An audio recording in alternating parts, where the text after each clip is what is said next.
تقلید کرنا جائز نہیں ہے کہ کوئی بابے کی تقلید کرے اور کہے جی اللہ ایک ہے. کوئی پوچھے ثبوت کیا ہے تو کہے میرے بابے نے کہا تھا کہ اللہ ایک ہے. یہ کافی نہیں ہے. بابے کے کہنے سے یقین حاصل نہیں ہوتا. یہ تقلید ہے. ایک آدمی دوسرا کہتے ہیں محمد الرسول اللہ, حسنین کا نانا خاتم الانبیاء ہے.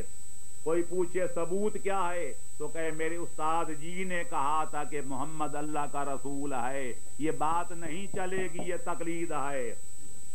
ایک آدمی تیسرا پڑھتا ہے علی ولی اللہ, ثبوت کیا ہے کہ علی اللہ کے ولی ہیں؟ وہ کہتے ہیں میرے مجتہد نے کہا ہے کہ علی اللہ کا ولی ہے. یہاں تقلید نہیں چلے گی. خدا کو ماننا ہے تو ثبوت سے مانو, دلیل سے مانو. حسنین کے نانے کو خاتم الانبیاء جاننا ہے تو دلیل و برہان سے مانو. علی کو امام ماننا ہے, اللہ کا ولی ماننا ہے, پیغمبر کا بلا فصل وسیع ماننا ہے, یا اللہ کے قرآن سے مانو یا محمد کے فرمان سے مانو. علی قیامت برحق ہے, اللہ عادل ہے, یہاں تقلید کام نہیں آئے گی. میرا استاد جی کہتے ہیں کہ اللہ عادل ہے, تے میرا مجتہد کہتے ہیں قیامت برحق ہے. دلیلوں سے, قرآن سے, نبی کے فرمان سے, امام کے کلام سے, عقلی اور شرعی دلیلوں سے ثابت کرنا پڑے گا کہ خدا ہے اور ہمیشہ سے ہے, ہمیشہ رہے گا. حسنین کا نانا خاتم الانبیاء ہے, افضل الانبیاء ہے. یہ قرآن کی آیتیں پڑھ کے, پیغمبر کی روایتیں پڑھ کے, عقلی دلائل پڑھ کے ثابت کرنا پڑے گا. پیغمبر کے بعد ان کی مسند کا وارث علی اور اولاد علی ہیں, کوئی اور نہیں ہے. کیونکہ اسلام میں یہ نہیں ہے, اجماع نہیں ہے, شورا نہیں ہے, رائے نہیں ہے, قیاس نہیں ہے. یہ اللہ کا قرآن ہے یا محمد عربی کا فرمان ہے. تو دلیلوں سے علی ولی کی امامت کو ثابت کرنا پڑے گا. اللہ عادل ہے, اللہ ظالم نہیں ہے, یہ قرآن سے ثابت کرنا پڑے گا, دلیل و برہان سے ثابت کرنا پڑے گا. قیامت برحق ہے, وہ آ کے رہے گی, اس کو بھی دلیل و برہان سے ثابت کرنا پڑے گا. یہ تقلید سے ماننے والی بات نہیں ہے. تو اصول دین میں ہر بندے کی اپنی تحقیق ہونی چاہیے, لیکن یاد رکھو تحقیق میں بندہ آزاد نہیں ہے کہ جو اس کے دماغ میں آئے وہ عقیدہ رکھ لے. اپنے لیے مشعل بنانا پڑے گا, یا اللہ کے قرآن کو یا 14 کے فرمان کو. اللہ کو اس طرح مانو جس طرح اللہ منوائے یا 14 منوائیں. نبی اور امام کو ایسا مانو جس طرح اللہ کا قرآن منوائے یا 14 کا فرمان منوائے. لیکن دلیل سے مانو, برہان سے مانو. اگر ایمان میں خلل آ گیا نتیجہ کیا ہوگا یہ بھی سنتے جاؤ. اگر ایمان میں خلل آ گیا, ایمان میں کمزوری آ گئی, ایمان میں کوئی نقص آ گیا تو بے ایمان بن جاؤ گے. اور بے ایمان کے نام ہیں, قرآن نے 3 رکھے ہیں, مشرک, کافر, منافق. بے ایمان کے کتنے نام؟ 3 نام, کافر, مشرک, منافق. اور قرآن کا فیصلہ ہے کہ یہ تینوں, یعنی جو کافر ہوں گے, جو مشرک ہوں گے, جو منافق ہوں گے, ان کا ملجا, ان کا ماوا, ان کا ٹھکانہ ابدی جہنم ہے. جنت خالق نے ان پر حرام قرار دے دی ہے. اب آؤ آگے بڑھو, فروع دین معلوم کرنے ہیں. نماز کیا ہے, نماز کیسے پڑھنی ہے, روزہ کیا ہے, روزہ کیسے رکھنا ہے, زکوٰۃ کیا ہے, زکوٰۃ کیسے دینی ہے, خمس کیا ہے, خمس کے مسائل کیا ہیں, کیسے دینا ہے, کن کو دینا ہے, کب دینا ہے. حج کیا ہے, حج کیسے کرنی ہے, زندگی میں ایک بار کرنی ہے یا ہر سال کرنی ہے. جہاد کیا ہے, کس سے کرنا ہے, اس کی شرطیں کیا ہیں, اس کے قواعد کیا ہیں, اس کے ضوابط کیا ہیں. تجارت کیسے کرنی ہے, کاروبار کیسے کرنا ہے, سروس کیسے کرنی ہے, زراعت کیسے کرنی ہے, حکومت کیسے کرنی ہے. یہ فروع دین ہیں. ان کے معلوم کرنے کے راستے 3 ہیں. آئی بنیادی بات یاد کر رہا ہوں, یاد رکھو گے تو فائدہ پاؤ گے. فروع دین معلوم کرنے کے طریقے تین ہیں، یا خود اجتہاد کر کے مجتہد بنو، جس نے ڈاکٹری کر کے خود ڈاکٹر بن جاتا ہے، اپنا علاج بھی کرتا ہے، دوسروں کا بھی کرتا ہے، تو یا تو پڑھتے پڑھتے مجتہد بن جاؤ، آپ کو پتہ چل جائے گا کہ نماز کیسے پڑھنی ہے، وضو کیسے کرنا ہے، روزہ کیسے رکھنا ہے، حج کیسے کرنا ہے، زکوٰۃ و خمس کیسے ادا کرنا ہے، یہ ایک راستہ کہ مجتہد بنو۔ اگر مجتہد نہیں بن سکتے تو پھر کسی مجتہد کے مقلد بنو۔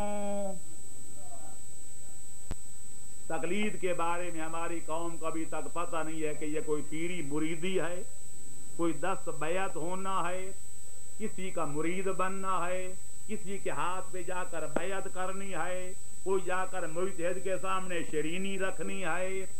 نہیں میرے دوستو، ہمارے مذہب میں تقلید جائز بلکہ لازم ہے، لیکن امام و نبی کے سوا بیعت کسی کی کرنا روا نہیں ہے۔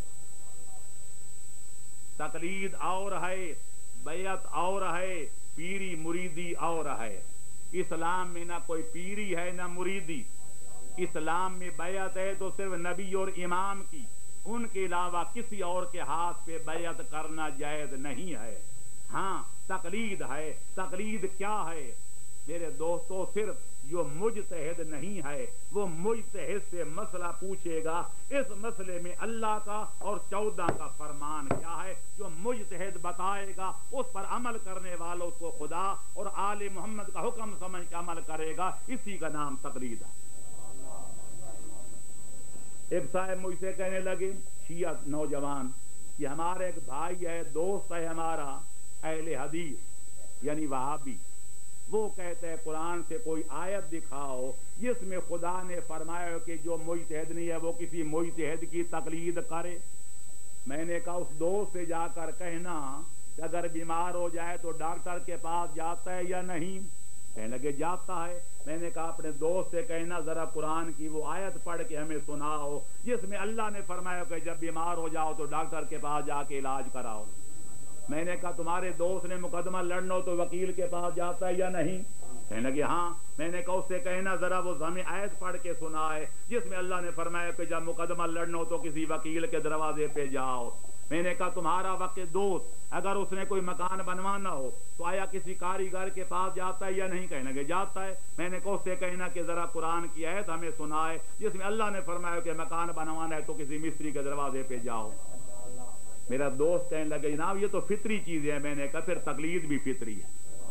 جو ڈاکٹر نہیں ہے تے بیمار ہو جائے تے جینا بھی چاہتا ہو، مرنے کا بھی ارادہ بھی نہ ہو، تو فطرت کہتی ہے کسی ڈاکٹر کے پاس جا اور جا کے علاج کرا، اللہ کو منظور ہے تو بچ جائے گا۔ اگر مقدمہ لڑنا ہو کہ آدمی خود وکیل نہ ہو تے مقدمہ جیتنے کا پروگرام بھی ہو، ہارنے کا نہ ہو، تو عقل کہتی ہے کسی اچھے ڈاکٹر کا، اپنے اچھے وکیل کے پاس جا، اس کو جا کر اپنا وکیل بنا تے مقدمہ لڑ۔ تے اگر مکان بنانا ہو تے پیسہ ضائع نہ کرنا ہو، پھر عقل کہتی ہے کسی اچھے مستری کے پاس جا کہ اس کو جا کے لا تے پھر اپنا مکان بنوا۔ تو وہی عقل سلیم، وہی انسان کی فطرت کہتی ہے اگر دین پہ عمل کرنا ہے تو اگر دین کو تو نہیں جانتا تو کسی دین کے جاننے والے مجتہد کے پاس جا، اس سے جا کر مسئلہ دریافت فرما، اس کے مطابق عمل کرتا جا تے جنت میں چلتا جاتا۔ صلوات پڑھو محمد و اہل بیت محمد پر۔ ہماری قوم کے کئی بھولے بھالے لوگ، فریب خوردہ لوگ، وہ فریب خوردہ شاہین جو پلا ہو کرگسوں میں، اسے کیا خبر کہ کیا ہے راہ و رسم شاہ بازی۔ کہتے ہیں ہم نے تو امام زمانہ کی تقلید کر رکھی ہے، ہم کسی اور کی تقلید نہیں کرتے۔ ان عزیزوں کو پہلے تو یہ پتہ ہونا چاہیے بیعت اور ہوتی ہے تے تقلید اور ہوتی ہے۔ بیعت تو ہم نے نبی علی اور اولاد علی کی ہوئی ہے، ہم نے اپنا دین، اپنی دنیا، اپنی اولاد، اپنی جائیداد، اپنا تن، اپنا دھن، اپنا من، سب کچھ نبی اور آل نبی کے حوالے کر دیا، اور اس کے بدلے جنت ان سے لینی ہے، جنت کا ٹکٹ ان سے لینا ہے، کیونکہ بیعت اس کی جاتی ہے جو جنت دلوا سکے، اور وہ نبی و امام دلوا سکتا ہے، کوئی اور نہیں دلوا سکتا۔ لیکن بیعت جو تقلید ہے وہ تو ہم نے کرنی ہے مسئلے پوچھنے کے لیے کہ وضو کیسے کروں، نماز کیسے پڑھوں، زکوٰۃ کیسے دوں، حج کیسے کروں، طواف کیسے کروں، تو یہ اس کی جائے گی جس سے مسئلہ پوچھا جا سکے۔ ان بھولے بھالے لوگوں سے کہتا ہوں جو کہتے ہم نے تو امام زمانہ کی تقلید کر رکھی ہے، پھر جب کسی بحث میں جھگڑا ہو جائے تو پھر جا کر امام زمانہ سے پوچھ آیا کرو کہ اس مسئلے کا عمل کیسے کرنا ہے، اس مسئلے کا حل کیا ہے۔ جب ان کی خدمت میں جا نہیں سکتے، وہ تمہارے سامنے آتے نہیں ہیں، یہ تقلید مذاق ہے یا کوئی اس کی حقیقت بھی ہے؟ پھر علاج بھی کہو ہم نے امام زمانہ سے کرانا ہے، ڈاکٹر کے پاس کیوں جاتے ہو؟ کیونکہ وہ روحانی معالج تو ہمارے امام ہیں، ڈاکٹر سے کیا لینے جاتے ہو؟ وکیل کے پاس کیوں جاتے ہو؟ جج کے پاس کیوں جاتے ہو؟ کاریگر کے پاس کیوں جاتے ہو؟ دنیا کے ہر کام میں اس کام کے ماہروں کے پاس جاتے ہو۔ پھر دین کا مسئلہ پوچھنا ہو تو ہم نے امام زمانہ کی تقلید کر رکھی ہے، تو پھر مسئلہ پوچھو جا کے امام زمانہ سے کہ میں کیسے وضو کروں، کیسے نماز پڑھوں، کیسے روزہ رکھوں، تشہد میں کیا پڑھوں اور کیا نہ پڑھوں۔ کیا مذاق ہے؟ ایک احمق مجھے ملے، کہنے لگے ہم تو امام زمانہ کے پیچھے نماز پڑھتے ہیں، ہماری نظر میں کوئی پیش نماز پڑھانے کے قابل نہیں ہے، ہم جب نماز پڑھتے ہیں تو نیت کرتے ہیں پیچھے امام زمانہ کے اللہ اکبر۔ میں نے اس بے عقل سے کہا کہ کسی کے پیچھے نماز پڑھنی ہو اس کی چند شرطیں ہیں۔ پہلی شرط تو یہ ہے کہ جب امام بھی وہی نماز پڑھ رہا ہوتے، مقتدی بھی، اور ایک وقت میں دونوں شروع کریں یا کم از کم اس کی جب ابتدا کرے تو پیش نماز پڑھ رہا ہو، رکوع تک شامل ہونے کی اجازت ہے۔ جب تم نماز شروع کرتے ہو کہ پیچھے امام زمانہ کے، تمہیں پتہ ہے کہ امام زمانہ اسے پڑھ رہے ہیں یا پہلے پڑھ چکے ہیں یا بعد میں پڑھیں گے؟ پہلی بات تمہیں پتہ ہی نہیں ہے کہ امام زمانہ جن کی ابتدا کر رہے ہو وہ پڑھ چکے ہیں یا پڑھ رہے ہیں یا بعد میں پڑھیں گے، ایک بات۔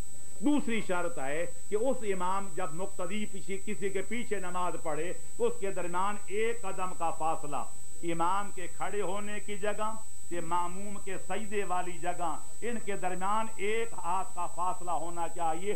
اگر زیادہ فاصلہ ہو تو ابتدا باطل ہو جاتی ہے۔ تمہارے امام زمانہ کہاں کھڑے ہیں کہ تم سجدہ کہاں کر رہے ہو، فاصلہ کتنا ہے؟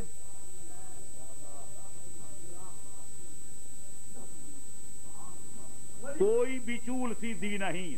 ہم تو امام زمانہ کے پیچھے پڑھے، اللہ اکبر۔ 40 سال عمر عزیزت گزشت، مزاج تو از حال طفلی نہ گشت۔ بابے بن گئے، دادے بن گئے، نانے بن گئے، تے جہالت پھر بھی نہ گئی۔ نماز پڑھ دیا میں 4 رکعت واسطے خدا دے۔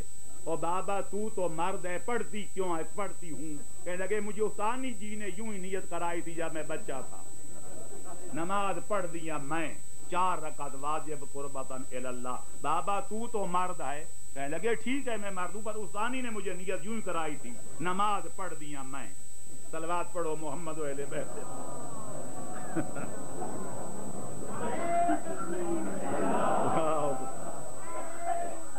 یا رسول اللہ،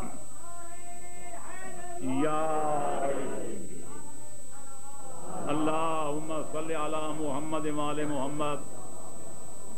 پچھلے مہینے مارچ میں 12 سے لے کر 16 تک 5 دن کا میں نے دورہ کیا صوبہ سرحد ڈیرہ اسماعیل خان کے علاقے کا۔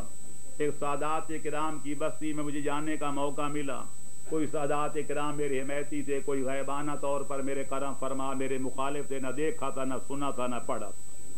ان میں سے ایک بزرگ آ گئے، علی ولی اللہ کا مسئلہ پوچھنا چاہتے تھے۔ کہنے لگے میرا کلمہ پہلے سنو، یہ کلمے میں علی ولی اللہ جو ہے یہ جوز ہے یا نہیں ہے؟ میں نے کہا بابا پہلے کلمہ سناؤ۔ انہوں نے کہا لا الہ الا اللہ محمد پاک رسول اللہ سے وسیع علی ولی اللہ وسیع یا رسول اللہ۔ میں نے کہا بابا تمہارا تو کلمہ ہی غلط ہے، پہلے کلمہ سیدھا کرو پھر پوچھنا کہ علی ولی جوز ہے یا نہیں ہے۔ کہنے لگے سوائے ان کے جو تمہارے چاہنے والے ہیں باقی ہم سب کا کلمہ ایسا ہی ہے. پڑھو محمد ویلے بیٹھے محمد. اب جس بیچارے کو زندگی گزر گئی تھی یہ بھی پتہ نہیں کہ لا الہ الا اللہ ہے یا الا اللہ ہے, محمد رسول اللہ ہے یا محمد در رسول اللہ. اذان میں در ہے تو یہاں دور کیوں ہے؟ اللہ کے بندو یہ گرامر کا مسئلہ ہے. کہیں محمد اشہد ان محمد در رسول اللہ پڑھنا پڑتا ہے, تو کہیں کلمے میں محمد در رسول اللہ پڑھنا پڑتا ہے, کہیں زبر کہیں پیش کہیں زیر. ایک جگہ پیش ہو تو ہر جگہ پیش نہیں ہوگا, کہیں زبر ہو تو ہر جگہ زبر نہیں چلے گی, موقع محل کو دیکھا جائے گا. اور وہاں علی ولی اللہ بجائے اس کے علی ولی اللہ کہنے علی ولی اللہ. وسیع یا رسول, یہاں لفظ یا نہیں ہے, یہاں ہے وسیع رسول اللہ. تو میں نے کہا بابا کلمہ یوں پڑھ لا الہ الا اللہ محمد الرسول اللہ علی ولی اللہ وسیع رسول اللہ. تو میں نے پھر اس کو بتایا کہ کلمہ اسلامی لا الہ الا اللہ محمد الرسول اللہ ہے. جو پڑھے گا کافر وہ مسلمان بن جائے گا, جو اس کو نہیں پڑھے گا کہ انکار کرے گا وہ مرتد بن کے پھر کافر بن جائے گا. لیکن اگر پتہ چلا کہ اگر کوئی کافر مسلمان بننا چاہے اسے پڑھنا پڑے گا لا الہ الا اللہ محمد الرسول اللہ. لیکن اگر کوئی مسلمان ترقی کر کے مومن بننا چاہے اس کو پڑھنا پڑے گا علی ولی اللہ. جو پڑھے گا وہ صاحب ایمان کہلائے گا, جو انکار کرے گا وہ دائرہ ایمانی سے خارج ہو جائے گا. یا علی اللہ اکبر یا رسول اللہ یا علی اللہم صلی علی محمد و علی محمد. تو بات ہو رہی تھی فروع دین کے معلوم کرنے کے راستے تین. پہلا اجتہاد کہ آدمی مجتہد ہو, دوسرا تقلید جو مجتہد نہیں ہے وہ کسی مجتہد کی طرف رجوع کرے. رجوع کرنے کے پھر تین طریقے, یا براہ راست اس سے پوچھ لے, یا اس کی کتاب گھر میں رکھ لے, یا خط و کتابت کر کے ضرورت کے وقت مسئلہ پوچھ لے. مقصد رجوع کرنا ہے, اور وہ مجتہد کی ذاتی رائے نہیں ہوتی. کوئی کہتے ہم جی غیر معصوم کی بات نہیں مانتے, بے شک نہ مانو, لیکن بیچارہ مجتہد کو شریعت بنانے والا تو نہیں ہوتا. وہ تو اللہ کا قرآن پڑھ کے 14 کا فرمان پڑھ کے اپنی زبان میں آپ کو بتاتا ہے کہ اللہ اور 14 کا فرمان یہ ہے کہ نماز اس طرح پڑھو کہ روزہ اس طرح رکھو. وہ غیر معصوم ہے لیکن آپ کو جو ہے وہ معصوم کا فرمان بتاتا ہے.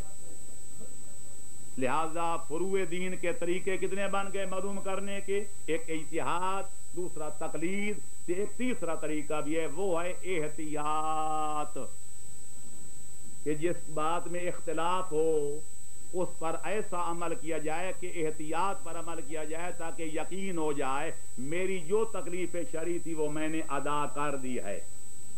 مثال دے دوں, جمعے کے بارے میں اختلاف ہے کہ جمعہ واجب عینی ہے یا واجب تخییری ہے. اگر جمعہ پڑھا جائے تو پھر ظہر کی نماز پڑھنی چاہیے یا نہیں پڑھنی چاہیے.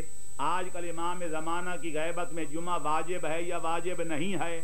ہر بندہ اپنے مجتہد کی تقلید پر عمل کرے گا, لیکن کوئی بندہ تقلید نہیں کرنا چاہتا. وہ دیکھتا ہے کہ بھائی علماء میں اختلاف ہے, کوئی کہتے ہیں جمعہ پڑھنا واجب ہے, کوئی کہتے ہیں نہیں پڑھنا چاہیے. تو یہ کیا کرے؟ جمعہ بھی پڑھ لے, ظہر بھی پڑھ لے, خدا کوئی شے تو قبول کر لے گا. اگر اس کو جمعہ چاہیے تو میں نے جمعہ پڑھ دیا, اگر اس کو ظہر چاہیے تو میں نے ظہر بھی پڑھ لی. اب پڑھنا میرا کام تھا, قبول کرنا اس کا کام ہے, خواہ ظہر قبول کر لے یا جمعہ قبول کر لے. ایک اور مثال دے دوں, ایک آدمی سفر پہ جاتا ہے, مشہور فتویٰ ہے کہ سفر کی مقدار ہے 27.5 میل یعنی 28 میل. وہ اگر ایک طرف کا ہو 28 میل, جیسے مثلا یہاں سے میاں والی سے 2 میل آگے شامل کر لو تو بن جائیں گے 28 میل ایک طرف کے. پھر سارے علماء کا اتفاق ہے نماز بھی قصر تو روزہ بھی قصر. لیکن اگر آپ نے جانو یہاں سے مثلا ڈھیر امید علی شاہ مثلا 14 میل یہاں سے جانے کے تھے 14 میل آنے کے, اگر اسی دن بندہ واپس آ جائے صبح جائے شام یہاں گھر آ جائے، سب کا اتفاق ہے کہ آمد رفت شمار ہوں گے، اور 28 میل اگر بن گئے تو نماز بھی قصر، روزہ بھی قصر۔ لیکن اگر ایک رات وہاں ٹھہر جائے، پھر امید علی شاہ میں مثلاً یا کوئی اور کسی موش میں لے لو کہ وہاں جا کر ایک آدمی رات ٹھہر جائے، تو سفر آنے جانے کا مل کے 28 میل بنتا تھا۔ پھر اختلاف ہے، کوئی کہتے ہیں پوری پڑھے، کچھ کہتے ہیں قصر پڑھے۔ اب ایسے مقام پہ احتیاط کہتی ہے قصر بھی پڑھ لو، پوری بھی پڑھ لو، 2 رکعت بھی پڑھ لو، 4 بھی پڑھ لو، روزہ رکھ بھی لو، پھر قضا بھی کرو۔ احتیاط ذرا مشکل ہوتی ہے، لیکن یقین تو ہو جاتا ہے کہ اللہ کو یا قصر منظور تھی یا پوری، میں نے دونوں پڑھ دی، کوئی تو اللہ قبول کر لے گا۔ یا میں نے روزہ رکھنا تھا یا نہیں رکھنا تھا، میں نے رکھا اور پھر قضا بھی کر دی، اگر رکھنا تھا تو وہ ٹھیک، اور اگر نہیں رکھنا تھا تو وہ غلط کیا تھا، میں نے قضا کر لی، یہ ٹھیک، کوئی تو اللہ قبول کر لے گا۔ اس کو احتیاط کہتے ہیں۔ تو فروع دین پر عمل کرنے کے لیے 3 طریقے ہیں، جبکہ اصول دین میں ایک طریقہ تھا اپنی تحقیق، علم و یقین، لیکن فروع دین میں اجتہاد بھی چلتا ہے، تقلید بھی چلتی ہے اور احتیاط بھی چلتی ہے۔ جس طریقے پہ چاہو عمل کرو، خدا تو عمل کرانا چاہتا ہے، کیونکہ عمل سے زندگی بنتی ہے، جنت بھی جہنم بھی، یہ خاکی اپنی فطرت میں نہ نوری ہے نہ ناری ہے۔ صلوات پڑھو محمد و اہل بیت محمد پر۔ میں نے گھڑی دیکھی ہے تو وہ کہتی ہے 1.5 گھنٹہ ہو رہا ہے۔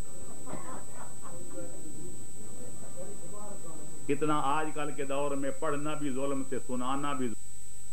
میں فاسقوں کو میں اللہ بھی ہدایت نہیں کرتا، باغی بن جائے تو قاتل التی تبغی حتی تفیء الی امر اللہ، جو بغاوت پہ تل جائے تم اس سے لڑائی لڑو جب تک توبہ کر کے سیدھے راستے پہ نہ آ جائے۔ اور تیسرا جو ہے طاغی، سرکش، جو اللہ کے سامنے بھی گردن نہ جھکائے، فرماتے اما من طغی وآثر الحیات الدنیا فإن الجحیم ہی المأوی، جو طاغی بن جائیں، جو سرکش بن جائیں، جو میری عبادت سے کنی کترائیں، فرماتے ان کا جہنم کے سوا کوئی اور مقام نہیں ہے۔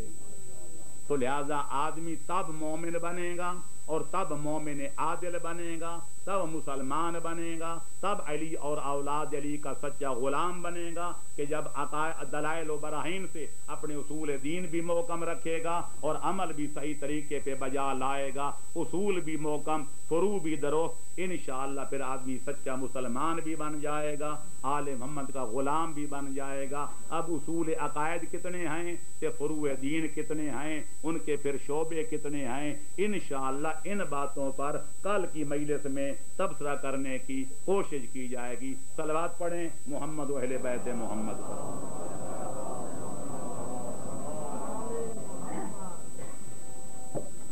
میرے دوستوں اور میرے عزیزوں، یہ دین مٹ چکا ہوتا، یہ دین ختم ہو گیا ہوتا اگر امام حسین سب کوئی لٹوا کے، سب کوئی کٹوا کے یزید کو چیلنج نہ کرتے اور اس کے ارادوں کو خاک میں نہ ملاتے۔ ہم سمجھتے ہمیں دین سستا مل گیا، لیکن یہ دین بڑا مہنگا ملا ہے، اس کی قدر کرو۔ اس پر نبی زادیوں کی چادریں خرچ ہوئی ہیں، اس پر نبی کے خاندان کا خون خرچ ہوا ہے، کربلا والوں نے اپنا کچھ بھی بچا کے نہیں رکھا اور ہمارے دین کا کچھ بھی ضائع نہیں کیا۔ میں کہتا ہوں ساری کائنات ایک طرف، ہم شکل پیغمبر حسین کے لال علی اکبر کی جوانی، دوسری طرف کائنات اس کی برابری نہیں کر۔ شہزادہ اکبر بھی مظلوم مجاہد، لیکن چند ناریوں کو واصل جہنم کیا، پھر شہید ہوئے، لیکن ساری دنیا سے زیادہ مظلوم اور زیادہ بے کس شہزادہ اصغر ہے، جنہیں تیر کھایا تو ہے لیکن کسی کو تیر مارا نہیں۔ یہ بڑا کٹھن فیصلہ ہے کہ کربلا میں سب سے بڑی مصیبت امام حسین پر کون سی آئی۔ میں یہ فیصلہ نہیں کر سکتا اور نہ کر سکتا ہوں نہ میں کروں گا، لیکن اتنا معلوم ہوتا ہے کہ امام نے ایک موقع پر اپنے محبوں اور شیعوں کو یاد کیا۔ فرماتے ہیں شیعتی مہما شربت ماء عذب فاذکرونی، اے میرے شیعو جب بھی زندگی میں کبھی ٹھنڈا اور میٹھا پانی پیو تو میری پیاس کو یاد کر لینا. او سمیتم بغریب او شہید فانذبونی، اور جب سنو کہ کوئی مسافر غریب غربت میں مارا گیا، سفر میں مارا گیا، تو میری غربت و مسافرت پہ چند آنسو بہا لینا. فرماتے ہیں یا لیتکم فی یوم عاشورا جمیعا تنظرونی کیف استسقی لطفلی فابوا ان یرحمونی. اے کاش کہ تم عاشورا کے دن کربلا کے میدان میں موجود ہوتے اور اپنی آنکھوں سے وہ دردناک منظر دیکھتے کہ میں کس طرح اپنے بچے کو ہاتھوں پہ اٹھا کر قوم جفاکار سے پانی مانگ رہا تھا، اور کس طرح ظالم تیر چلا کر میرے بچے کو پانی پلا رہے تھے. امام فرماتے ہو قوم جفاکار، اگر تمہارے گمان فاسد میں کوئی مجرم ہوں تو میں، کوئی ملزم ہوں تو میں، کہ میں نے تمہارے یزید پلید کی بیعت نہیں کی. مجھے بتاؤ میرے اصغر کا جرم کیا، میرے اصغر کی تقصیر کیا ہے؟ مجھے نہیں پلاتے میرے اس بچے کو 2 گھونٹ پلا دو. لیکن ظالم کہہ رہے تھے حسین، بچے کا بہانہ بنا کر خود پانی پینا چاہتے. تو ظالم نے حکم دیا یا حرملہ اقطع کلام الحسین، اے حرملہ جلدی کر حسین کا کلام قطع کر دے. ظالم نے 3 شعبوں والا تیر کو یہ زور سے چلہ پہ چڑھایا اور اس زور سے مارا کہ تیر فراٹے لیتا ہوا آیا، شہزادے کے ایک نازک کان میں لگا اور دوسرے کان سے پار ہو گیا، اور تیر امام کی کلائی میں جا کے پیوست ہو گیا. بس تیر کا لگنا تھا کہ فانقلب الصبی علی یدی الامام، امام کا پھول کملا گیا، امام کا بچہ دم توڑ گیا. امام نے گھوڑے کی زین چھوڑی، 6 مہینے کی لال کی میت کو زمین پہ رکھا، تنہا کھڑے ہو کے نماز جنازہ پڑھائی. کوئی اقتدا کرنے والا مقتدی نہیں تھا. اس کے بعد امام زمین پہ بیٹھے، اپنے بابے کی تلوار ذوالفقار سے چھوٹی سی قبر کھودی. قبر کھودنے کے بعد اپنے کملائے ہوئے پھول گرم ریت کے حوالے کر دی. ننھی سی قبر کھود کے اصغر کو گاڑ کے کبیر اٹھ کھڑے ہوئے دامن کو جھاڑ کے. امام فرماتے ہیں کاش کہ تم روز عاشورا موجود ہوتے اور دیکھتے کہ میں اپنے بچے کے لیے کس طرح پانی مانگ رہا تھا اور ظالم کس طرح تیروں کا پانی پلا رہے تھے. اس سے پتہ چلتا ہے امام پر یہ مصیبت بڑی شاک گزری ہے. تبھی تو اپنے حبداروں اور شیعوں کو یاد فرمایا یا لیتنا کنا معہم فنفوز فوزا عظیما. اے کاش کہ ہم کربلا کے میدان میں ہوتے اور جانوں کا نذرانہ پیش کر کے دین و دنیا کی کامیابی حاصل کرتے. اے کاش کہ ہم ہوتے تو امام کی آواز صدا بسہرا ثابت نہ ہوتی. الا لعنت اللہ علی القوم الظالمین وسیعلم الذین ظلموا ای منقلب ینقلبون وآخر دعوانا ان الحمد للہ رب العالمین. جی فرمائیے. جی جی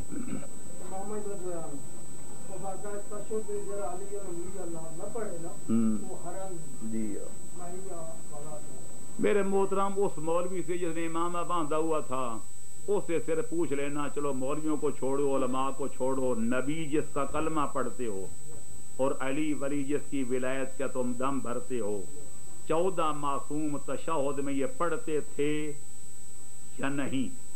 اگر پڑھتے تھے تو اس کو کہو تم حوالہ دے دو، میں سارے علماء سے پڑھواؤں گا. اور اگر وہ مانے کہ نبی اور علی نہیں پڑھتے تھے اس بے دین سے پوچھو پھر تیرے فتویٰ ان پر بھی لاگو ہوتا ہے یا نہیں ہوتا. جو نبی کو گالی دے، جو علی کو گالی دے، جو 1400 سال کے علماء کو گالی دے، جو 14 معصوموں کو گالی دے، اس کے بارے میں آپ مجھ سے پوچھتے ہیں. یہ آپ کا فرض ہے کہ یا اس سے حوالہ پوچھو کہ اس کو اتنے نتر مارو کہ اس کی نسلوں کو بھی بھول جائے کہ غلط بات کہنے کا انجام کیا ہوتا ہے.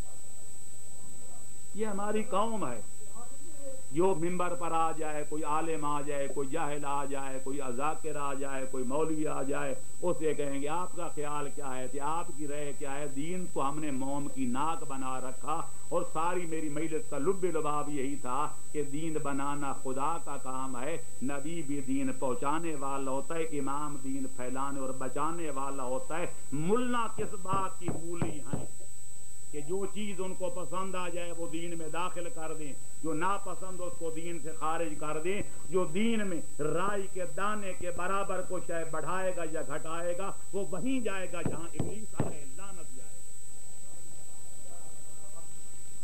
لہذا ان لوگوں کو چھوڑیے، ان کا کیا مذہب؟ پہلے ہمارا سٹیج خراب ہوا تھا تو جہلوں کے قبضے میں چلا گیا تھا، اب ہمارا جو ہے وہ محراب بھی ختم ہو گیا۔ پہلے ہماری قوم ہر للو پنجو کے پیچھے نماز نہیں پڑھتی تھی، اب ہمارا محراب بھی ختم ہو گیا۔ پیش نماز دھکے کھا رہے ہیں، نمازیں پڑھا لو نمازیں پڑھا لو۔ ایک پیش نماز ایک جگہ جاتا ہے وہ کہتے ہم آپ کے پیچھے پڑھیں گے بشرطے کہ تم تشہد میں پڑھو علی ولی اللہ، کہتا ہے میں پڑھاؤں گا۔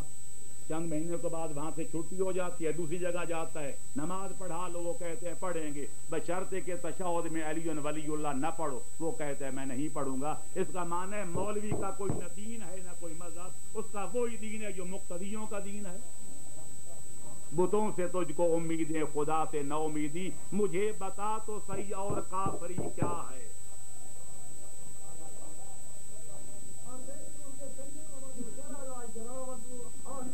چار کتاباں عرشوں لتھیاں، چار کتاباں عرشوں لتھیاں، پنجواں لتھا ڈنڈا، پنجواں لتھا ڈنڈا۔ صلوات پڑھو محمد۔ یا اللہ تجھے واسطہ سرکار محمد و آل محمد علیہ الصلوۃ والسلام کا ہمارے باہر میں لال ولایت کے ظہور میں جلدی فرما۔ یہ چٹیں ساری اپنے پاس رکھ لے کوئی صاحب، اب میں نے 1.5 گھنٹہ پڑھ چکا ہوں، اس سے زیادہ میرے لیے پڑھنا بھی مناسب نہیں تھا، آپ کے لیے زیادہ آپ کو بٹھانا بھی۔ کل انشاءاللہ ذرا مجلس گھٹ پڑھوں گا تو آپ کے سوالوں کا سب کا جواب دے کر جاؤں گا۔ کوئی صاحب اپنے پاس رکھ لے، جعفری صاحب کو دے دیں، کل مجھے یہیں آ کر دے دیں۔ پالنے والے تو یہ واسطہ 12 اماموں کا ہمارے باہر میں لال ولایت کے ظہور میں جلدی فرما، اور ہمارا نام 12ویں سرکار کے انصار و آوان کی مقدس فہرست میں درج فرما۔ پالنے والے ساری دنیا کو خواب غفلت سے جگا، تاکہ ہر قوم پکارے کہ ہمارے ہیں حسین۔ ہم حسینیوں کو امام عالی مقام کا مشن سمجھنے کی اور سمجھ کر اس کے مطابق عمل کرنے کی توفیق عطا فرما، تاکہ افعال یزیدی مٹ جائیں، مظلوم سے پیدا الفت ہو۔ پالنے والے آخری زمانے کے فتنوں سے ہمارے دامن کی حفاظت فرما۔ جو بیمار ہیں مومنین یا مومنات، بڑے یا چھوٹے، ان کو صحت کاملہ عطا فرما۔ ہمارے مرنے والے مومنین کرام کو دیوار ائمہ اہل بیت میں جگہ عطا فرما۔ یہ مجلس جو آج پڑھی گئی عزیز امی عصمت اللہ خان کہ بھائی صاحب مرحوم مغفور تبرک حسین اور ان کی والدہ ماجدہ، ان اس کا ثواب ان مرحومین کی روحوں کو پہنچا، ان کے درجات کو عالی و متعالی فرما، پسماندگان کو صبر جمیل اور اجر جزیل عطا فرما۔ پالنے والے جو قیدی ہیں ان کو رہائی نصیب فرما، خاص طور پر وکیل آل محمد مولانا غلام حسین صاحب نجفی کو عزت اور آبرو کے ساتھ رہائی نصیب فرما، اور آل محمد کے مذہب کی وکالت کرنے کی توفیق عطا فرما۔ پالنے والے محرم کا مہینہ بالکل سر پہ آ گیا ہے، ہمیں سب مسلمانوں کو بلکہ سارے شریف انسانوں کو مل کر یاد حسین منانے کی توفیق عطا فرما، اور ہمیں ان لوگوں کو سٹیجوں پر لانے کی توفیق عطا فرما جو مقصد شہادت حسین کو سمجھتے بھی ہوں تو اس پر عمل بھی کرتے ہوں کہ آگے لوگوں تک وہ پیغام پہنچا بھی سکتے ہوں کہ عمل کرا بھی سکتے ہوں۔ ورنہ آج کل ہے یہ کہ زاغوں کے تصرف میں عقابوں کے نشیمن، یہ ممبر جو محمد و آل محمد کا تھا، جو صادقین کا تھا، جو طیبین کا تھا، جو طاہرین کا تھا، جو عالمان علم لدنی کا تھا، اب اس ممبر پر آنے کے لیے کوئی شے بھی درکار نہیں ہے، نہ علم، نہ عقل، نہ کوئی فضل، نہ کمال، نہ کوئی ایمان، نہ کوئی اسلام، بس جو بھی ہے سرکار حسینی میں حصہ سب کا۔ نتیجہ یہی ہے کہ لاکھوں خرچ کر رہے ہیں کہ کک کا بھی فائدہ نہیں ہو رہا۔ یا اللہ ہماری قوم کو خواب غفلت سے جگا اور ان کو یہ سوچنے سمجھنے کی توفیق عطا فرما کہ محرم کے 10 دنوں میں یہ سارے سال میں کھویا کیا اور پایا کیا۔ یا اللہ ہمارے حال پہ رحم فرما، پاکستان کو استحکام و ترقی عطا فرما، پاکستان مسلمانوں کو متحد ہو کر اسلام بچانے کی توفیق عطا فرما۔ ہماری قوم نازک دور سے گزر رہی ہے، ہمیں نوشتہ دیوار پڑھنے کی اور پھر متحد ہو کر منظم ہو کر حالات کا مقابلہ کرنے کی سعادت عطا فرما. ہمارے دلوں سے بغض و نفرتوں کو ختم کر کے ہمیں سگے بھائیوں کے سے بڑھ کر مہر و محبت کے ساتھ اکٹھا جینے مرنے کی سعادت عطا فرما. ہمارا خاتمہ اسلام پر، ایمان پر اور 14 کی ولایت پر فرما، اور بروز قیامت ہمارا حشر و نشر 14 کے غلاموں کے زمرے میں فرما. ہمارے مردوں کو آل محمد کے مردوں کے نقش قدم پر، ہماری عورتوں کو مخدرات عصمت و طہارت کے نقش قدم پر، اور ہمارے بچوں کو آل محمد کے بچوں کے نقش قدم پر چلنے کی توفیق عطا فرما. جس قدر مومنین و مومنات تشریف فرما ہیں ان سب کی عموماً، اور جو بانیان مجلس ہیں ان کے خصوصاً حاجات شرعیہ برلا توفیقات خیر میں اضافہ فرما، اور ہم سب کو ایک و نیک بنا کر ہمارے وجود کو ملک و ملت کے لیے مفید بنا. ربنا تقبل منا انک انت السمیع العلیم بحق النبی و اہل بیت المعصومین. ایک دفعہ سورہ فاتحہ اور 3 بار سورہ قل هو اللہ کی تلاوت کر کے عزیز عصمت اللہ خان کی والدہ ماجدہ اور ان کے بھائی تبرک حسین کی روحوں کو شاد کام کرنے کے لیے پڑھتے جائیں. بسم اللہ الرحمن الرحیم. الحمدللہ رب العالمین الرحمن الرحیم مالک یوم الدین ایاک نعبد و ایاک نستعین اهدنا الصراط المستقیم صراط الذین انعمت علیہم غیر المغضوب علیہم ولا الضالین. بسم اللہ الرحمن الرحیم. قل هو اللہ احد اللہ الصمد لم یلد ولم یولد ولم یکن له کفوا احد. بسم اللہ الرحمن الرحیم. قل هو اللہ احد اللہ الصمد لم یلد ولم یولد ولم یکن له کفوا احد. بسم اللہ الرحمن الرحیم. قل هو اللہ احد اللہ الصمد لم یلد ولم یولد ولم یکن له کفوا احد. الہ العالمین ان دونوں صورتوں کا ثواب اور اسماعیل رضا کا ثواب مرحومہ مغفورہ والدہ عصمت اللہ خان اور ان کے بھائی تبرک حسین مرحوم کو جنت الفردوس عطا فرما، ان کی روحوں کو شاد کام فرما، پسماندگان کو صبر جمیل اور اجر جزیل عطا فرما. استاد العلماء واجب احترام قبلہ صاحب تشریف لائیں. میرے لوگ انتظار کر رہے ہو جلدی آ کر ختم دشمن علماء دے کہرے جیرے ویس وٹا کے رل آئین ہن نیک جدید سپا دے. حالات کو دیکھ کے دل ڈردائے ہن الٹے رنگ دنیا دے. اللہ یار اے ماتم رک نہیں سکنا تھین پورے بھین برا دے.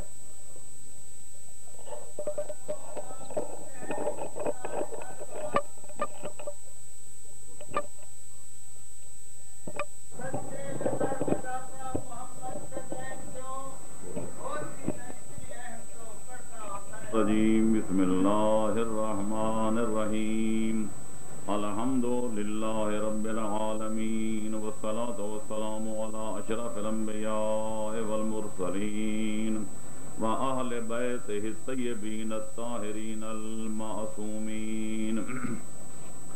اما بعد فقد قال اللہ تبارک وتعالی فی کتابہ المبین وهو اصدق القائلین.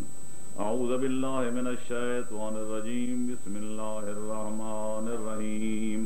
ان الدین عند اللہ الاسلام وقال رسول اللہ صلی اللہ علیہ وآلہ وسلم انما الاعمال بالنیات. تمام دونوں کا بامحاورہ ترجمہ یہ ہے کہ تمام ادیان عالم میں سے جو دین خداوند عالم کی نظر میں برحق ہے اور قابل قبول ہے اس کا نام اسلام ہے. اور دنیا والے جو کام کرتے ہیں جو کلام کرتے ہیں ہر آدمی کے کام و کلام کا انجام اس کی نیت کے مطابق ہے. صلوات پڑھیں محمد و محمد.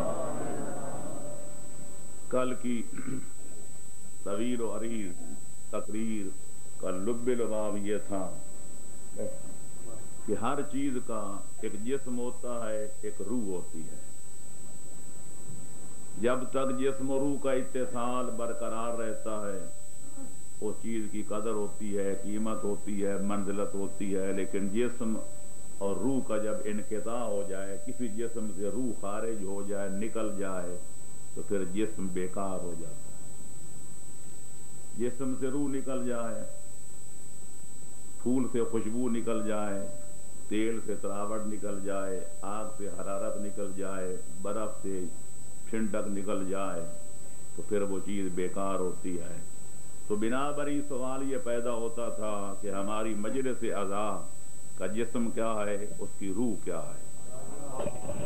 تو عرض کیا تھا کہ مجلس کا جسم، مجلس کا ڈھانچہ، مجلس کا بدن یہی ہے کہ کوئی پڑھنے والا ہوتا ہے، کوئی سننے والے ہوتے ہیں، ایک سٹیج ہوتا ہے، وہ کچھ بیان کرتا ہے. ان چیزوں کے ملنے سے مجلس کا جسم، مجلس کا ڈھانچہ، مجلس کا بدن تیار ہوتا ہے. اس کی روح کیا ہے؟ عرض کیا تھا کہ روح ہے مقصد شہادت حسین. اس مقصد کو سامنے رکھ کر سرکار سید الشہداء خامس آل ابا نے تاریخ عالم کے بے مثال مصائب برداشت کیے تھے. اسی مقصد کا نام ہے روح مجلس، روح عزاداری. اور یہ بھی کل عرض کیا تھا اور آپ جانتے بھی ہیں کہ وہ مقصد کیا تھا. دنیا کا حصول نہیں تھا، اقتدار کی کرسی پہ قبضہ جمانا نہیں تھا، اپنے دنیاوی اقتدار کا بڑھانا نہیں تھا، بلکہ پیغمبر اسلام، بلکہ یوں کہوں کہ آدم سے لے کر خاتم تک سارے نبیوں کی محنتوں کو ضائع ہونے سے بچانا تھا اور یزید اور یزیدیت کو مٹانا تھا. یعنی حق و باطل کی جنگ تھی، یہ کفر و اسلام کی جنگ تھی، یہ دین اور بے دینی کی جنگ تھی، یہ دنیا کے اقتدار و وقار کی جنگ نہیں تھی. جب یہ ساری باتیں طے ہو گئیں اور بحمداللہ خوش اسلوبی کے ساتھ دلائل و براہین کی روشنی میں، قرآن و سنت کی روشنی میں، تاریخ اسلام کی روشنی میں یہ سارے حقائق کل اجاگر کر دیے گئے، تو اب یہاں سوال یہ پیدا ہوتا ہے کہ موجودہ دور میں جس کو 15ویں صدی اب کہا جاتا ہے، کیونکہ 14ویں ختم ہو چکی، 15ویں کا 18واں سال محرم کی یکم کو ختم ہو جائے گا، چند دن کی یہ سال بھی مہمان ہے. تو آیا جو مقصد شہادت حسین تھا، جو چیز ہماری مجالس و محافل کی روح تھی، آیا آج کے دور میں ہماری مجالس کے اندر وہ روح پائی جاتی ہے یا نہیں؟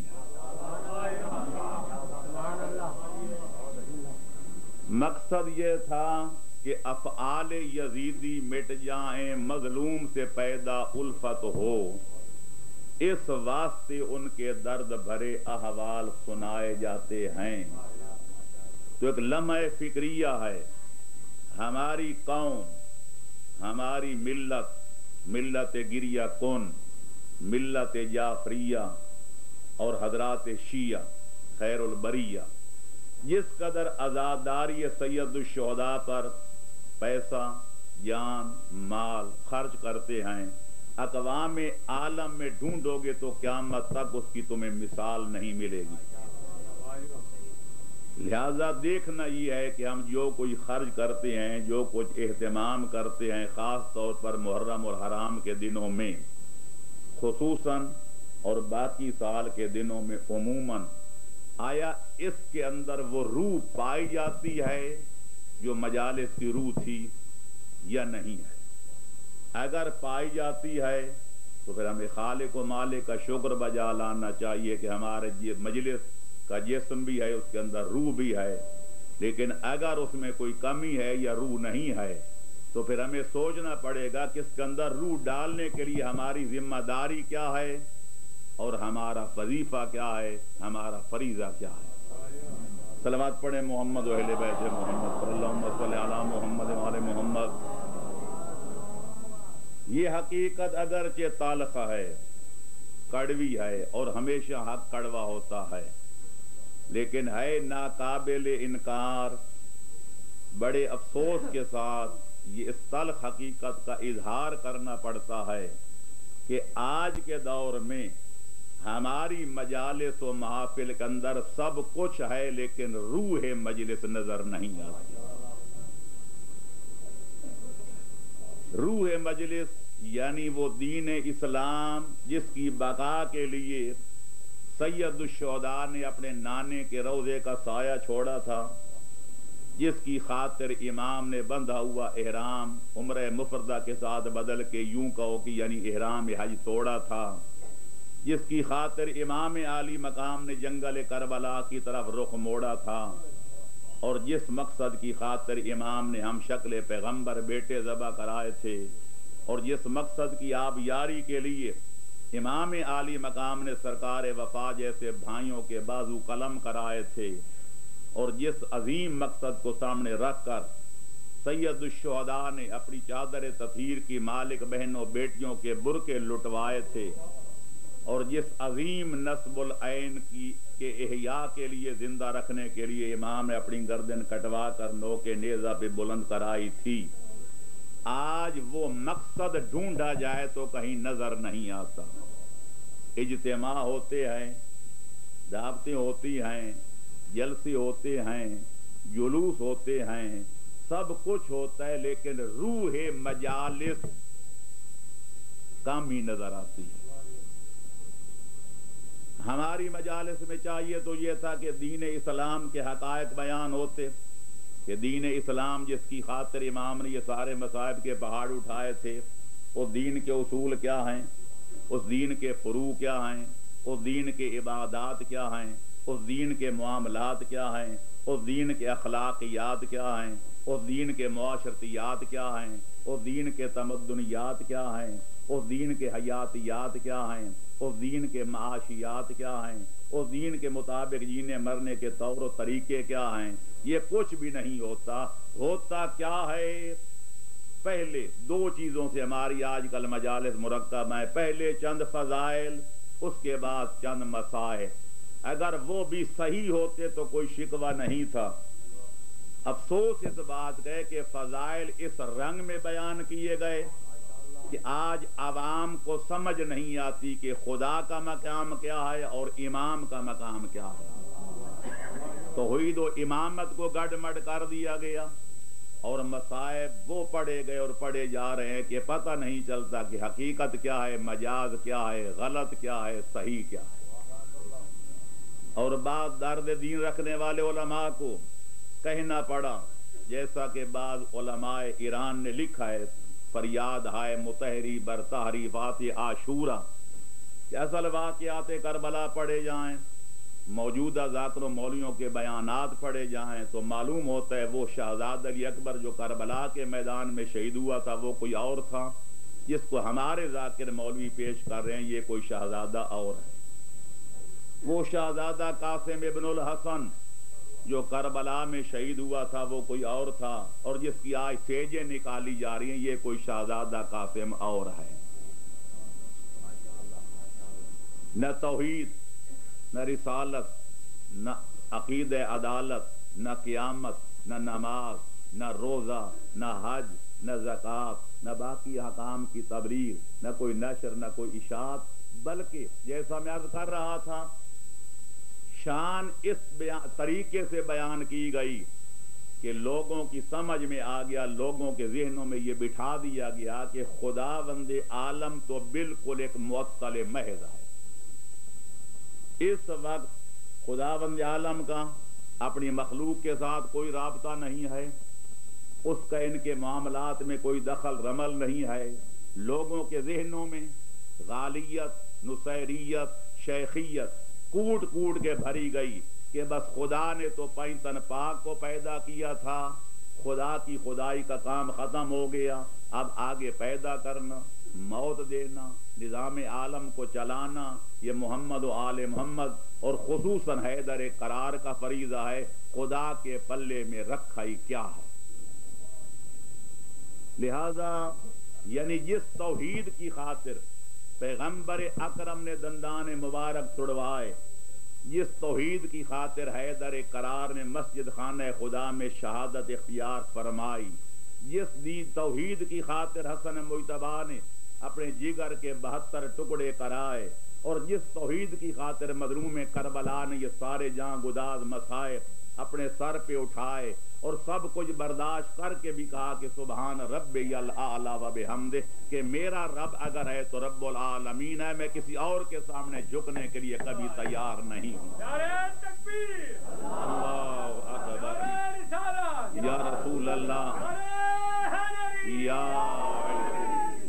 دنیا کے فرعونوں نے، دنیا کے شدادوں نے، دنیا کے نمرودوں نے، دنیا کے لعینوں نے، دنیا کے بے دینوں نے ہر ممکن چاہا کہ حسین ابن علی کی گردن کو اپنی چوکھٹ پہ جھکا دیں، لیکن مظلوم کربلا نے گردن کٹوا کر نوک نیزہ پہ بلند کرا کر دنیا کو درس دیا کہ ما سوی اللہ را مسلمان بندہ نیست، پیش فرعون سرش افگندہ نیست۔ مسلمان صرف اپنے خالق کے دو جہان کا بندہ ہے، اس کی گردن اگر جھک سکتی ہے تو اپنے خالق و مالک کی چوکھٹ پہ جھک سکتی ہے۔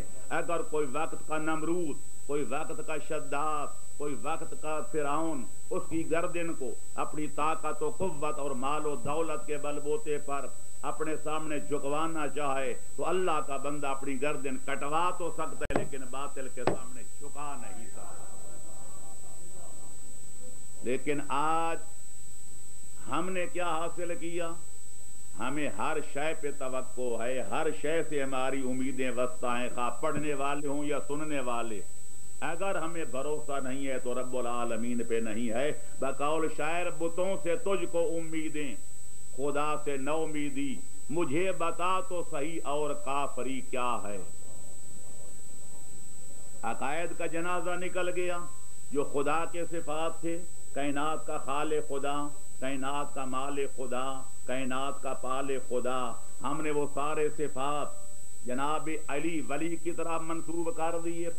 قرآن چھوڑ دیا، نہج البلاغہ چھوڑ دی، صحیفہ کاملہ چھوڑ دیا، اصول کافی چھوڑ دی، کتب اربع چھوڑ دیے، بہار و انوار چھوڑ دی، تمام مذہب کا لاکھوں کتابوں پر جو مشتمل لٹریچر تھا ہم نے سب کو چھوڑ دیا، اور وہ خطبہ بیانیہ کہ جس کا ہمارے علماء اعلام کے فرمان کے مطابق مذہب شیعہ کی کسی علمی کتاب میں نہ کوئی نام ہے، نہ کوئی نشان ہے، نہ نہج البلاغہ میں ہے، نہ اس کی مستدرک میں ہے، نہ مستدرک المستدرک میں ہے، نہ ہمارے مذہب کی کسی کتاب میں ہے۔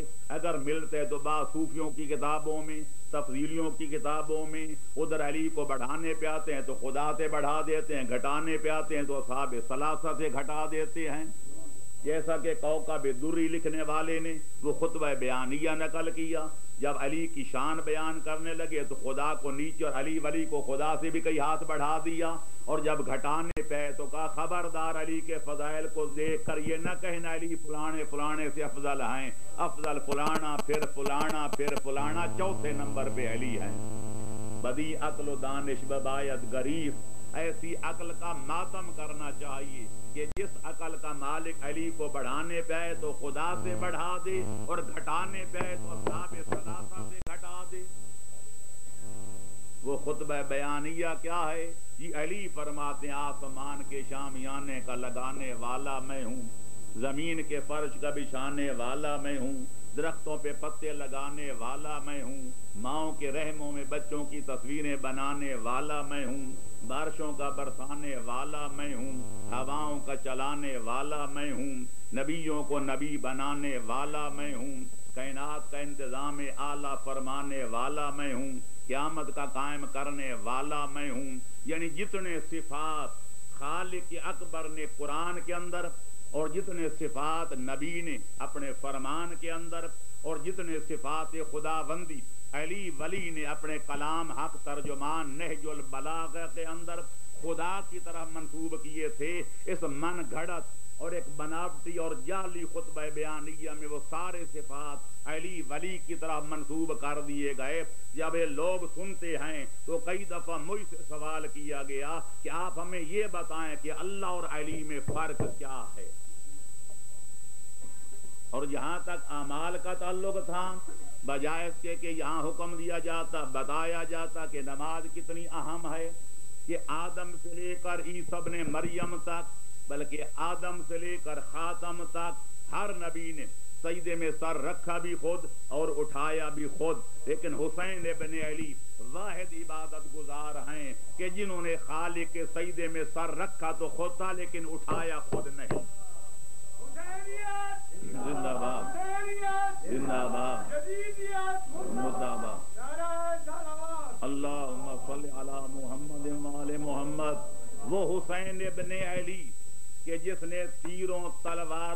بارش میں نماز خدا ادا کر کے دنیا کو بتایا کہ نہ مسجد میں نہ بیت اللہ کی دیواروں کے سائے میں نماز عشق ادا ہوتی ہے تلواروں کے سائے میں.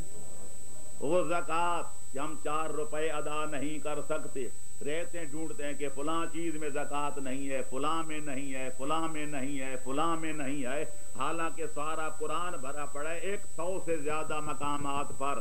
خالق نے جہاں بھی نماز کا حکم دیا اس کے ساتھ لازماً زکوٰۃ کا حکم دیا. اقیموا الصلاۃ وآتوا الزکوٰۃ، نماز دو اور نماز پڑھو اور زکوٰۃ دو، نماز پڑھو زکوٰۃ دو.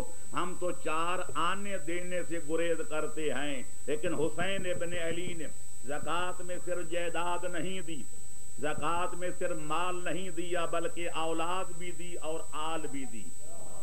حسین ابن علی نے زکوٰۃ میں بیٹے بھی دیے، بھائی بھی دیے، بھانجے بھی دیے، بھتیجے بھی دیے، اور دنیا کو یہ کہنے پر مجبور کر دیا کہ ہزاروں روپے خرچ کر کے کربلا کے میدان میں جاؤ، آب فرات سے وضو کرو، غسل کرو، لباس فاخرہ زیب بدن کرو، خوشبو لگاؤ، اپنے آپ کو پاک و پاکیزہ بناؤ، پھر سرکار خامس آل ابا کی بارگاہ میں جاؤ اور جا کے وہاں زیارت پڑھو.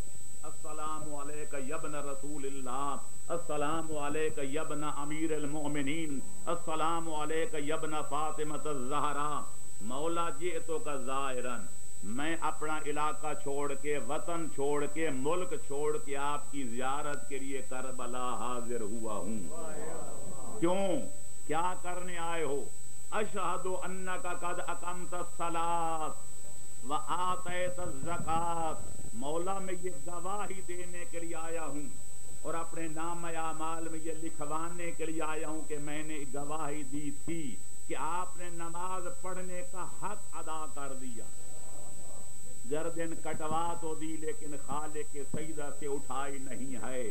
مولا میں گواہی دیتا ہوں کہ آپ نے زکوٰۃ ادا کرنے کا جو حق تھا وہ ادا کر دیا، جو کچھ تھا سب کچھ لٹوا دیا، کچھ بھی بچایا نہیں ہے. آج اس حسین ابن علی کا منبر، اس حسین ابن علی کا سٹیج، اس کے مقصد کو زندہ رکھنے کے لیے مجالس کا اہتمام کیا جائے اور پڑھا یہ جائے کہ رضائیں خدا کی لے لی علی نے، اللہ کے پلے میں رکھا ہی کیا ہے. اور نماز و روزے کے بارے میں یوں توہین آمیز جملے کہے جائیں کہ نماز کیا ہے، حر نے کون سی نمازیں پڑھی تھی، فلانے نے کون سی نمازیں پڑھی تھی، اصحاب کہف کے کتے نے کون سی نمازیں پڑھی تھی. نمازوں میں کیا ہے، زکاتوں میں کیا ہے، داڑھیوں میں کیا ہے، واجبات میں کیا ہے، محرمات میں کیا ہے. پھر مزید مذاق اڑانے کے لیے اگر داڑھیوں میں دین ہے، اگر داڑھی رکھ کے جنت میں جانا ہے تو تارا سنگھ بخشا جائے گا، اگر نمازیں پڑھ کے جنت میں جانا ہے تو نظام دین ہم سے پہلے پہنچ جائے گا، اگر حج کر کے جنت میں جانا ہے تو معراج دین ہم سے پہلے پہنچ جائے گا. پھر پوچھا جاتا ہے کیا تارا سنگھ جنت میں جائے گا؟ لوگ کہتے ہیں نہ. نظام دین جائے گا؟ لوگ کہتے ہیں نہ. معراج دین جائے گا؟ لوگ کہتے ہیں نہ. پھر یہ نتیجہ اخذ کیا جاتا ہے پتہ چل گیا داڑھیوں میں دین نہیں ہے، پتہ چل گیا کہ نمازوں میں دین نہیں ہے، پتہ چل گیا کہ حج و زکاتوں میں دین نہیں ہے. پھر لوگ پریشان ہوتے ہیں کہ پھر دین کیا ہے؟ تو کہا جاتا ہے بس ولایت علی و اولاد علی کا نام دین ہے. نعرے لگ جاتے ہیں، مجلسیں کامیاب ہو جاتی ہیں، پر دین والے سر پکڑ کے بیٹھ جاتے ہیں اور کہتے ہیں اگر نماز روزہ دین نہیں ہے تو پھر دین کس چیز کا نام ہے؟